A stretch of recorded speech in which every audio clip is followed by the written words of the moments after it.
3 दरवाजे रहते हैं नेटवर्कर की लाइफ में, 3 दरवाजे। एक कंपनी का दरवाजा, वहां पे बैठ बोलो सर प्रोडक्ट टाइम पे डिलीवर नहीं हुआ, सर ये कुरियर डिली है, गति का नहीं कोई सती का करवा दो, उसका ये मैं करवा दो, सर उसमें ना लिपस्टिक आ जाएगी तो ज़्यादा जल्दी जल्दी बिकेगा, उधर बैठ जाओ। और दूसरा दरवाजा रहता है अपलाइन के घर के दरवाजा, सर एक लेग चल रही चलवा दो, सर ये करवा दो, सर वो करवा दो। और तीसरा दरवाजा रहता है प्रोस्पेक्ट के घर का दरवाजा। किसका? प्रोस्पेक्ट का दरवाजा, प्रोस्पेक्ट के घर का दरवाजा। तो प्रोस्पेक्ट के घर के दरवाजा, हमको बात समझ में आ गई थी कि कंपनी अपना काम फिट करती है अपने आप, जो भी छोटा मोटा और इंप्रूवमेंट की जरूरत होगी हमारे ग्रेट मेंटर्स बहुत मौजूद हैं, वो सारा करा लेंगे, उनकी जिम्मेदारी है। अपलाइन को क्या करना चाहिए क्या नहीं करना चाहिए वो हमसे ग्रेट हैं, हमसे ज़्यादा समझदार है, हमसे बड़ी रिकॉग्निशन है, हमसे बड़ी टीम उनके पास है। और तीसरा दरवाजा हमारे पास है प्रोस्पेक्ट के घर का दरवाजा, जो दरवाजा हमको अमीर बनाने वाला दरवाजा है, वही कुबेर के खजाने को की चाबी दिलाने वाला दरवाजा है। और मेरे अपलाइन ने समझा दिया था कि प्रोस्पेक्ट के घर के दरवाजे के सामने खड़े मत रहना, वहां साला तंबू गाड़ देना, हिलना मत वहां से, हिलना मत वहां से, हिलना मत वहां से। और हिलने की बात करें तो लोग अपने शहर में 20 किलोमीटर की दूरी नापेगा, कार में मोटरसाइकिल का मीटर चालू करेगा, मीटर चालू करके वेन्यू कहां होता है, सर 19.5 किलोमीटर पे होता है, हो ही नहीं पाए, बहुत दूर है, हमारे गेस्ट नहीं जा पाते, तेरे गेस्ट 19 किलोमीटर पे नहीं जा पाते, तू भारत में विश्व विजेता का अभियान बनाएगा कैसे, पूरे भारत में बिजनेस बनाएगा कैसे, एक शहर से दूसरे शहर में बिजनेस बनाएगा कैसे, जिंदगी में क्राउन एम्बेसडर बनने का ख्वाब छोड़ दे। जिस दिन 19 किलोमीटर नहीं, अगर 1900 किलोमीटर पे भी अगर तेरे को प्लान दिखाने का जिस दिन जज्बा आ गया, उस दिन उसी दिन से क्राउन एम्बेसडर डन हो जाती है, डन हो जाती है। कमिटमेंट चाहिए, कमिटमेंट चाहिए। पिछले टारगेट में टीम से डीडी गए 300, इस बार सर मैं अपनी मैया का बेटा नहीं, दूध नहीं पिया, फलाना नहीं पिया, बाप से पैदा नहीं, 3000 डीडी भेजूंगा। तेरा कमिटमेंट, डीडी का नंबर बढ़े हैं बस, डीडी पहले 300 भेजे, इस बार 1 जीरो बढ़ा दी 3000, तो डीडी का नंबर्स बढ़ाया तूने, लेकिन मेरे कमिटमेंट का लेवल 300 पे उतना था, इस बार भी उतना ही है, डीडी नहीं बढ़ेंगे तेरे, नहीं बढ़ेंगे, डीडी का नंबर्स मत बढ़ा, तेरा कमिटमेंट यहां पर है, इस कमिटमेंट को उठा के यहां पे टांग दे, 3000 डीडी नहीं 3100 डीडी निकलेंगे, अपना कमिटमेंट बढ़ाने की आवश्यकता है। और जिस टीम से हम बिलोंग करते हैं, जिस सिस्टम से हम बिलोंग करते हैं, वहां पर ऐसे ग्रेट मेंटर्स हैं जो 18 घंटे का कमिटमेंट देने की ताकत रखते हैं। क्राउन एम्बेसडर बनने के बाद, डाउनलाइन में ढेर सारे क्राउन एम्बेसडर होने के बाद, आज भी 18 घंटे का कमिटमेंट रखते हैं। हमारे पूर्वज जब इस तरह का कमिटमेंट देने वाले हैं, विनर एटीट्यूड वाले हैं, इन्होंने हमेशा इतिहास रच के दिखाया है। कंपनी में टॉप पोजीशन को हमेशा पिछले 16 साल से टॉप बनाकर बरकरार रखा हुआ है। तो हम कैसे हो सकते हैं? डीएनए वही ट्रांसफर होता है, ऊपर से ट्रांसफर होता है डीएनए। आपके ब्लड को टेस्ट करने की जरूरत है। मैं अपनी आईडी पर, अपने लेवल पर नंबर 1 क्यों नहीं, क्यों नहीं, क्यों नहीं? मेरे को दिमाग में एक ही बात घुस गई थी, मैं सिल्वर पर नहीं बना नंबर 1, गोल्ड पर नहीं बना, पर्ल पर नहीं बना, टोपाज पर नहीं बना, एमराल्ड पर नहीं बना, रूबी पर नहीं बना, डायमंड पर नहीं बना, लेकिन मेरे दिल में आग थी कि नंबर 1 बने रहना है। और उस दिन के बाद मेरे पास अपलाइन का फोन आया कि इस बार आप नंबर 1 बने हैं। और उस दिन के बाद से मैंने अपना पैर अड़ा दिया कि मेरे आईडी पर, मेरे लेवल पर, पूरे नेटवर्क मार्केटिंग इंडस्ट्री में कोई आईडी का दूसरा नाम लिया जाता है तो लानत है मेरे ऊपर, लानत है मेरे ऊपर, लानत है मेरे ऊपर, लानत है मेरे ऊपर। और ये स्टेज के हीरो कभी हासिल नहीं कर पाएंगे। स्टेज के हीरो बेस्ट परफॉर्मर का अवार्ड कभी हासिल नहीं कर सकते। बेस्ट परफॉर्मर का अवार्ड उसी को मिलेगा जो ग्राउंड का हीरो है, जो 18 घंटे कमिटमेंट करने की बात करता है। आपको मिलेगा। और ये ललक, ये जज्बा मुझे इस टीम में दिखाई देता है। 1500 टाइगर्स यहां से हिलने वाले हैं। पूरा हिंदुस्तान नेटवर्क मार्केटिंग इंडस्ट्री के लिए अब ये टीम पूरे हिंदुस्तान में जानी जाने वाली है, ऐसा मुझे आज आभास हो रहा है। कैसा होने वाला है? कमिटमेंट चाहिए, बातें नहीं, कमिटमेंट चाहिए। और कमिटमेंट सिर्फ बोलने का नहीं, सेल के नंबर्स जीरो बढ़ाने का नहीं, अपना लेवल का कमिटमेंट बढ़ाना पड़ेगा टाइगर्स। अगर ये कर डाला तो कंपनी में अगर 1000 टारगेट फाइट होंगे, कंपनी में अगर 1000 टारगेट फाइट होंगे, तो उस 1000 टारगेट फाइट होने में 500 आपके भी हो सकते हैं, 600 आपके भी हो सकते हैं, 700 आपके भी हो सकते हैं। कंपनी के हमने ऐसा करके दिखाया। कंपनी का पहला ग्रुप 168 लोगों को गया, 168 में 150 सर की टीम से थे। दूसरा ग्रुप 148 का गया, 148 में 144 सर की टीम से थे। तीसरा ग्रुप 145 का गया, 125 लोग सर की टीम से थे। जब सर ऐसा कर सकते हैं, आप लोग ऐसा क्यों नहीं कर सकते हैं? अपने लेवल पर क्यों नहीं कर सकते हैं? करके दिखाएंगे। ये कमिटमेंट चाहिए। बैठ जाओ।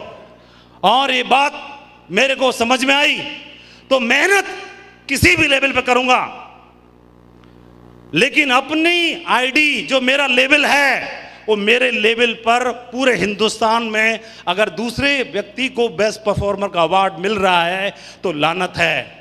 पैसा तो कमाने के लिए बिजनेस में आया था, लेकिन सफलता का मतलब सिर्फ पैसा नहीं है, सम्मान भी है। मुझे पैसा भी चाहिए और सम्मान भी चाहिए। पैसा 2 लाख से ऊपर नहीं बढ़ेगा, कोई बात नहीं। सम्मान का ओहदा इतना बढ़ा दूंगा, इतना बढ़ा दूंगा, इतना बढ़ा दूंगा कि नेटवर्क मार्केट इंडस्ट्री में कमिटमेंट के बल पर किसी और का नाम आना नहीं चाहिए। जिस दिन आया, लानत है मेरे ऊपर। अपना कमिटमेंट देने के लिए मैं हमेशा तैयार हूं। एक बात, कमिटमेंट जिस दिन जिस टीम में आ गया, वो टीम को कोई भी दुनिया की दूसरी टीम जीत ही नहीं सकती, परास्त कर ही नहीं सकती। और मुझे ये ललक और ये भूख इस टीम में आज दिखाई दे रही है। मुझे लगता है आज सर का आशीर्वाद लेने के बाद ये टीम में इस बार पूरी कंपनी में जितने टारगेट फाइट होंगे उसमें सबसे चाहे एक ज्यादा हो, लेकिन हाईएस्ट टारगेट इस टीम से निकलने वाले हैं, ऐसा मैं देख सकता हूं।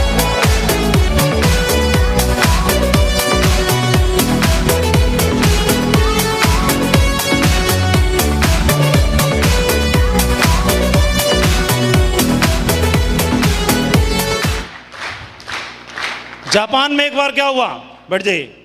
जापान में एक बार हुआ कि फिश का टेस्ट उनको पसंद नहीं आने लगा। जापानीज लोगों ने रेस्टोरेंट में जो फिश खाते थे उसका टेस्ट रिजेक्ट कर दिया। बोले फिश तो है, मजा तो आ रहा है, लेकिन उतना मजा नहीं है जो फ्रेश फिश का होता है। क्योंकि जहां से फिश पकड़ी जाती थी वहां पर जापानी गवर्नमेंट ने रोक लगा दी किनारों पर। तो क्या हुआ, जो शिप वाले थे, जो फिशरमैन थे, उनको समुद्र में अंदर जाकर के 10 किलोमीटर, 20 किलोमीटर, 50 किलोमीटर जाना पड़ता था। कई कई दिन की यात्रा करनी पड़ती थी, फिर अंदर से जाकर के फिश पकड़ के लाना पड़ता था। फिश पकड़ते थे, टैंक में डालते थे, फिर लाते थे, और तब तक उनको उस फ्रेश फिश का आनंद नहीं आना लगा।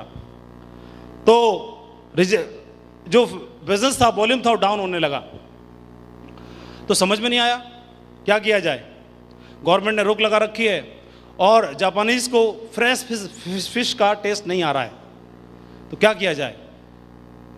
तो उन्होंने जो शिप थे, उनके बोट थी, उन पर टैंक लगा दिए और टैंक में फिश को डालना शुरू कर दिया।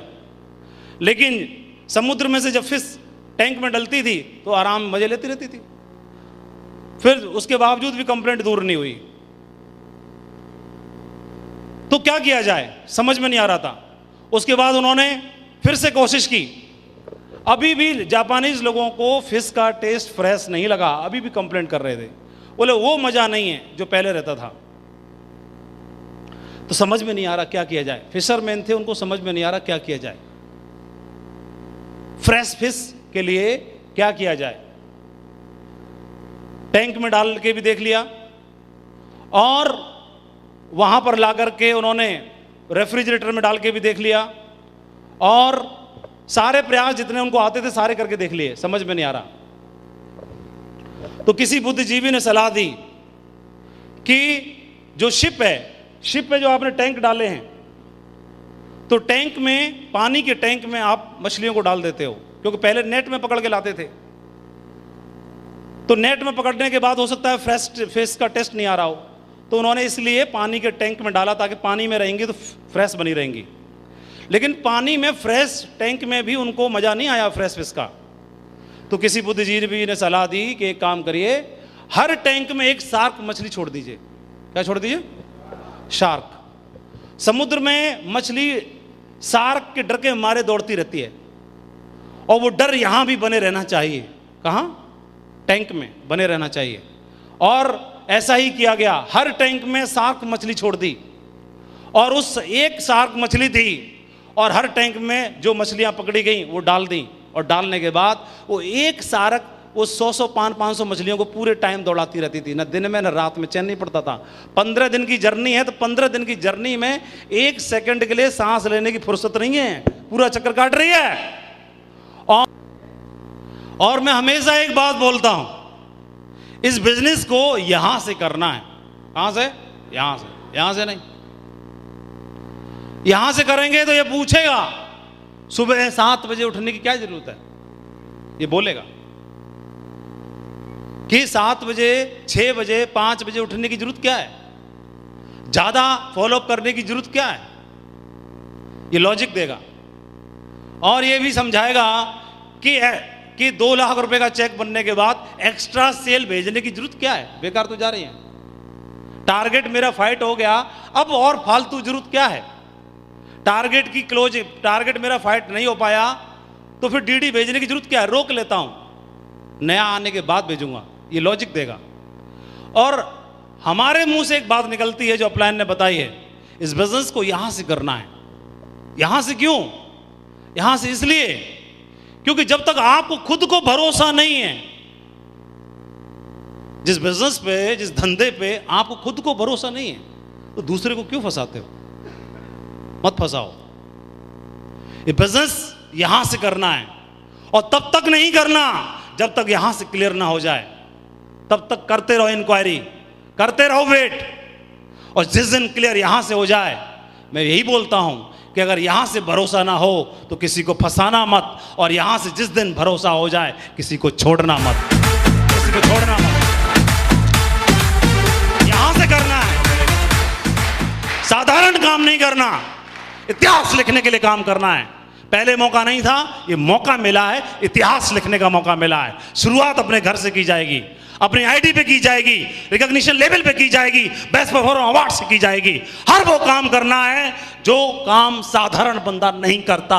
मैं हर वो काम करूंगा, हर वो काम करना है, इतिहास लिखने के लिए काम करना है।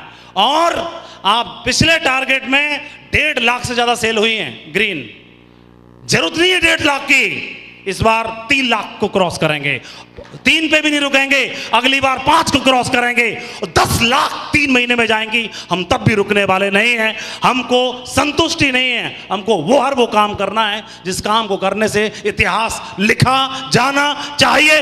हर वो काम मैं करने के लिए तैयार हूं, मेरे अपलाइन करने के लिए तैयार हैं, तो आप क्यों नहीं? बोलो। हर वो काम करना है जिससे इतिहास लिखा जाए। और यहां पर बैठे हुए जितने दमदार टाइगर हैं, हर बंदे की आईडी पर टारगेट चाहिए, टारगेट चाहिए, और जिसमें दम हो वही हाथ खड़ा करना, अपनी मर्जी से ऐसे मत खड़ा कर देना, जिसमें सिर्फ दम हो। और ये सोच लेना, अगर आपके माँ बाप देख रहे होते कि आपने हाथ खड़ा किया है और आपकी पिछली टारगेट की परफॉर्मेंस को चेक कर रहे होते, तो क्या उनको महसूस होता कि मेरा लाल ये है, पिछले 3 महीने की परफॉर्मेंस ये है, उसने पिछले 3 महीने की परफॉर्मेंस ये, उससे पिछले 3 महीने की परफॉर्मेंस ये। उनको तो लगता है मेरा बेटा इतिहास लिखने वाला है। अपना कमिटमेंट का ब्यौरा जरा दे देना अपने पेरेंट्स को, तो उनको क्या प्राउड फील होगा? ऐसा काम करना है कि सबसे पहले माँ बाप को प्राउड फील हो जाए, ऐसा काम करना है। ऐसा हो सकता है कि नहीं हो सकता है? अभी हाथ वही खड़ा करेगा जिसमें दम है, सिर्फ वही हाथ खड़ा करेगा जिसको लगता है कि अपनी आईडी पर हर हाल में टारगेट होगा, चाहे कुछ भी क्यों ना हो जाए, वही टारगेट।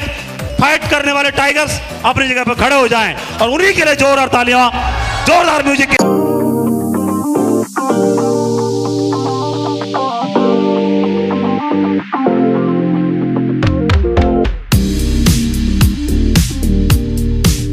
होड़ में मत करना, किसी किसी को देख के मत करना, जिसमें दम है, जो सौगंध खा के बोलता है टारगेट फाइट होगा होगा होगा, सिर्फ वही खड़ा होगा। आईडी में टारगेट चाहिए, होगा कि नहीं होगा? अभी बजाओ म्यूजिक जोरदार तालियों के साथ। निकल आए हम वो